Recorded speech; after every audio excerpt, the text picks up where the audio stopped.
तो मैं जो वीडियो बना रही हूँ वो जो मैंने लास्ट वीडियो डाला था अपना जो डीपीडीआर के ऊपर था। और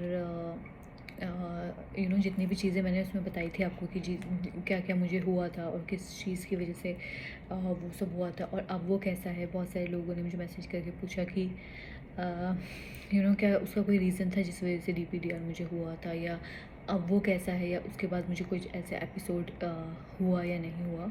तो अभी मुझे नियरली अबाउट 2 साल हो गया है। उसके बाद से मुझे कभी भी जो डीपीडीआर है ना उसका एक्सपीरियंस नहीं हुआ।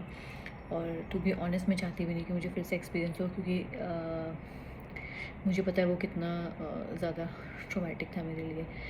एंड उस टाइम पे मैं प्रेग्नेंट थी, तो आप सोच सकते हो कि एक तो वैसे ही प्रेगनेंसी में कितने सारे हार्मोनल चेंजेस होते हैं, और सडनली आपको ऐसी कुछ चीज़ हो जाए जिसमें आपको बिल्कुल लगे कि सब कुछ रियल नहीं है, कुछ भी रियल नहीं है। और सब कुछ मतलब सब कुछ एक मतलब मुझे ऐसा लगता था कि सब कुछ टू डायमेंशनल हो गया है, और बहुत कलरफुल नहीं लगता था कुछ भी। हर चीज़ बहुत डार्क डार्क लगती थी। आई यूज़ टू फील लाइक कि जैसे मैं किसी हॉरर मूवी में आ गई हूँ। होता है ना जैसे बिल्कुल ही ग्रे टोन्स, और मतलब it was like very very traumatic for me that time. तो मेरे हिसाब से बहुत से लोगों के ऐसे मैंने जिनसे बात करी है, या जिनके साथ मैं कांटेक्ट में हूँ, जो जिनको डीपीडीआर हुआ है, तो बहुत से लोग मैंने केस स्टडीज़ भी पढ़ी हैं जिसमें बहुत से लोगों ने कहा कि उनको फर्स्ट जो उनका एक्सपीरियंस है डीपीडीआर के साथ वो तब हुआ था जब उन्होंने कोई किसी टाइप का ड्रग लिया था, या कोई ऐसा एक्सपीरियंस उनके साथ हुआ था जो उनके लिए बहुत ज़्यादा बहुत स्ट्रेसफुल था, बहुत ज़्यादा स्ट्रेस था उनकी लाइफ में, उसकी वजह से हुआ था। तो मेरे साथ तो ऐसा कुछ नहीं हुआ कि किसी वजह से हुआ हो।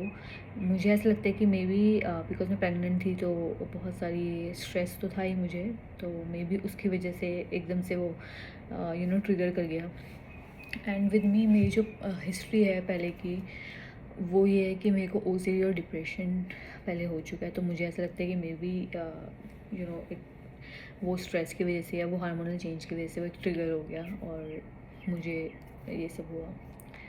जो बेस्ट थिंग मैंने करी थी वो थी डॉक्टर के पास जाना और मेडिकल गाइडेंस लेना। ठीक है, मैं अगर कोई वीडियो बना रही हूँ या कोई और इंसान वीडियो बना के आपको कह रहा है कि आपको ये करना चाहिए या वो करना चाहिए, ठीक है, वो आपको एक कुछ कुछ चीज़ें बता सकते हैं। मैं बता सकती हूँ कि आपको, जैसे मैंने पिछली वीडियो में बताया था कि आप मॉर्निंग अगर वॉक करते हो, यू नो आप सनराइज़ जो है वो एक्सपीरियंस करते हो, या थोड़ा बिज़ी रहने की कोशिश करते हो। I know it's not easy, क्योंकि आपका दिमाग उस समय सिर्फ इसी चीज़ में होता है, तो आपको जो काम करने में जो होता है वो it's very hard to focus on something.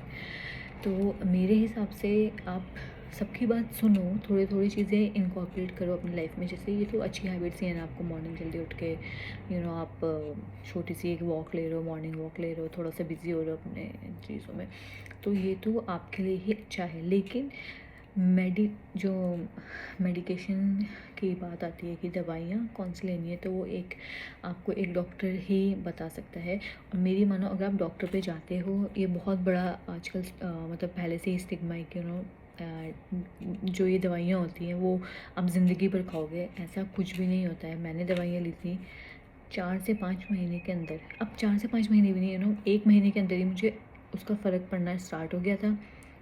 1 या 2 महीने में मुझे 2 महीने तक मुझे था ऐसा लग रहा था कि अब ठीक हो गया। लेकिन जो मुझे डॉक्टर ने कहा था वो ये कहा था कि जब तक डॉक्टर नहीं बोलता है आपको दवाइयाँ नहीं रोकनी है। खुद से आप कोई भी डिसीजन मत लो कि हाँ अब मुझे ऐसा ही फ़ील हो रहा है तो मैं अब दवाइयाँ छोड़ देता हूँ, मुझे दवाई खाने की ज़रूरत नहीं है। ऐसा नहीं होता है। डॉक्टर मुझे जिस तरीके से उन्होंने डोज़ दी थी वो ऐसा था कि पहले थोड़ा हाई डोज़ थी, फिर धीरे धीरे धीरे उन्होंने रिड्यूस करा था। मतलब पहले अगर मैं 50 mg लेती थी तो धीरे धीरे उन्होंने फिर मुझे 10 mg पे ला के फिर दवाई ख़त्म करी। ऐसा नहीं कि आप बहुत से लोग ऐसा करते हैं कि उनको जैसे ही लगने लगता है कि वो ठीक हो रहे हैं वो दवाई खाना छोड़ देते हैं।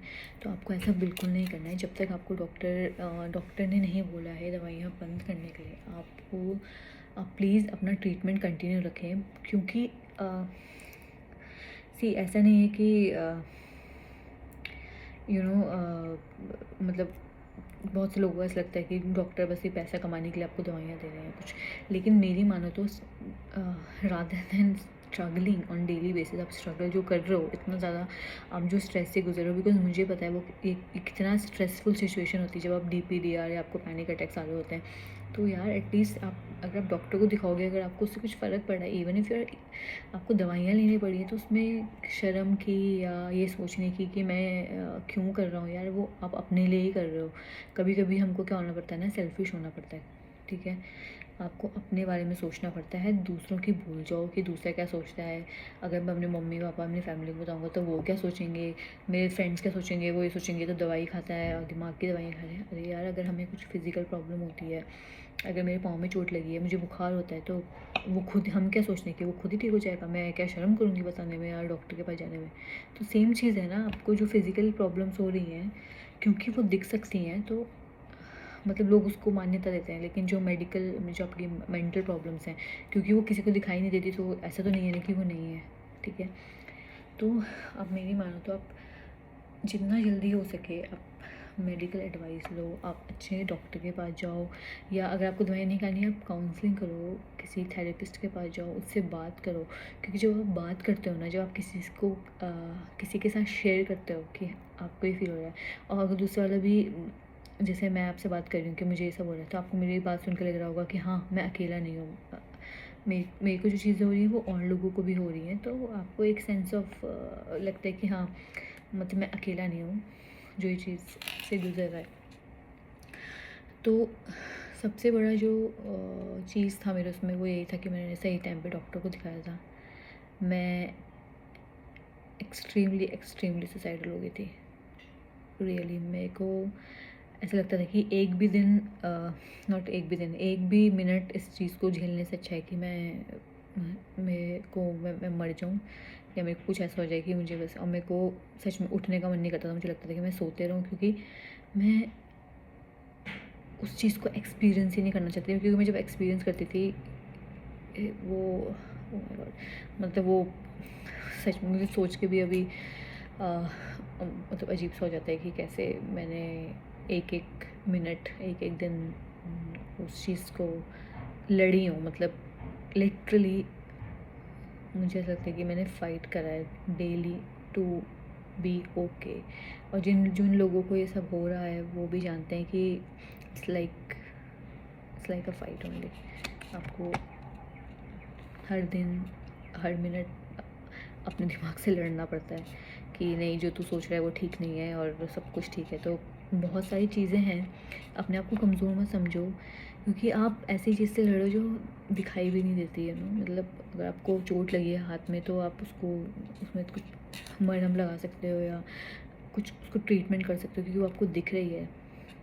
लेकिन जब आपकी कोई भी ऐसी चीज़ होती है जो मेंटली आप किसी चीज़ से गुजर रहे होते हो, तो वो बहुत बहुत हार्ड होता है। एंड अपने आप को ये समझो कि आप कितने ज़्यादा स्ट्रॉन्ग हो जो अभी तक इस चीज़ से लड़ रहे हो। मतलब बहुत से लोग होते हैं जो यहाँ तक भी नहीं पहुँच पाते। मतलब मैं सच बोल रही हूँ, मैं भी यहाँ तक नहीं पहुँच पाती। बस थोड़ी सी आपको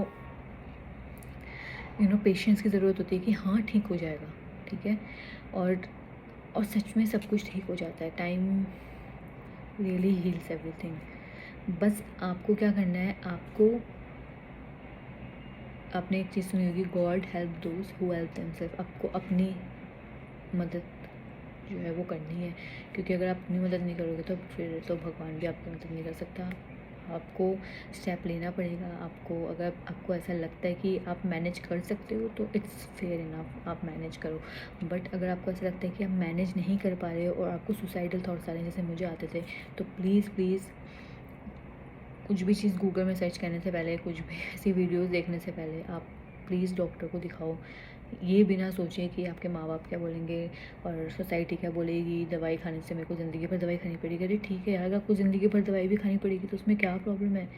किसी को डायबिटीज़ हो जाती है, वो ज़िंदगी भर दवाई नहीं खाता क्या? मतलब this is just, I don't know, लोगों को ऐसे क्यों लगता है कि ज़िंदगी भर दवाई खानी पड़ेगी। तो यार अगर मतलब आप जिस चीज़ से अभी गुज़र रहे हो, जितनी प्रॉब्लम्स आप झेल रहे हो, अगर वो दवाई खा एक टाइम की दवाई खाने से आपको ठीक हो रही है, जो बीपी के पेशेंट होते हैं वो दवाई नहीं खाते क्या डेली?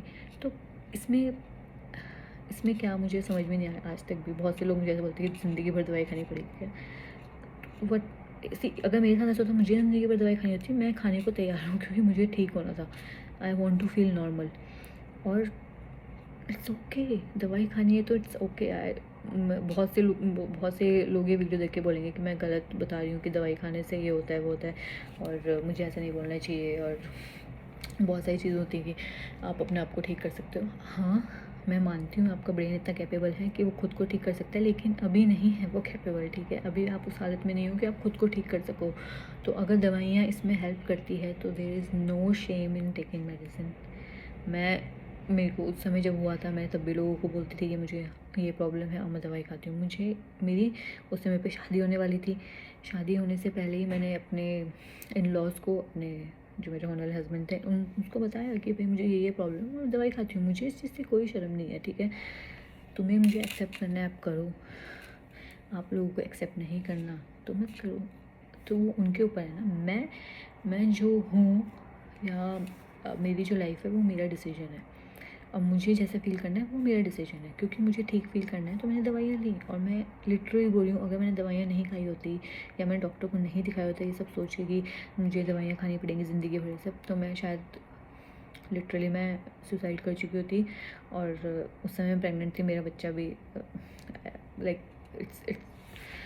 तो प्लीज़ आप डॉक्टर को ज़रूर दिखाओ, ये सोचे बिना कि लोग क्या सोचेंगे, मेरे मम्मी पापा क्या सोचेंगे, एंड ब्ला ब्ला। लोगों का काम तो बोलना होता है, आप कुछ करो ना करो तब भी आपको बोलेंगे, लेकिन पहले अपने बारे में सोचो यार। और मैं यही कहूँगी कि आप बहुत स्ट्रॉन्ग हो, ऐसे ही स्ट्रॉन्ग बने रहो। कभी भी कुछ ऐसा ख्याल आता है कि मुझे ख़त्म कर देना चाहिए अपनी ज़िंदगी, ऐसा नहीं है। थोड़ी देर का स्ट्रगल है, टिके रहो। और बिलीव मी, आप जब आप ठीक हो जाओगे ना, तो it will give you a sense of strength कि आप किस चीज़ से उभर के आए थे। और मुझे अब बहुत सी चीज़ें बॉदर नहीं करती, क्योंकि मैंने वो फेज़ देखा है अपनी लाइफ में कि अब मुझे अगर बहुत कोई ऐसी सिचुएशन भी आती है ना जिसमें टेंशन हो किसी नॉर्मल आदमी को, तो मुझे इतनी टेंशन नहीं होती, क्योंकि मुझे पता है कि मेरे को ये एक सेकंड लाइफ मिली है। और दैट्स इट। मतलब आपको एक सेंस ऑफ अवेयरनेस आएगी कि मैंने अगर उस चीज़ से निकल गई ना, तो लाइफ में कुछ किसी भी चीज़ से मैं निकल सकती हूँ। ओके, तो आपको बस ये सोचना है और डटे रहना है, सब कुछ ठीक हो जाता है सही टाइम आने पे। बिल्कुल ये मत सोचो कि कुछ ज़्यादा हो जाएगा या आप हमेशा ऐसे रहोगे, ऐसा नहीं है। आप ठीक हो जाओगे। आई एम द एग्ज़ाम्पल, मेरे को हुआ था, मैं ठीक हूँ, मुझे तब से नहीं हुआ, ठीक है? सो कोई भी क्वेश्चंस आपको कुछ है तो आप प्लीज़ कमेंट्स में पूछें मुझे। मैं नंबर है, मुझे मैसेज करो, आपको कुछ बात करनी है। Okay, thank you.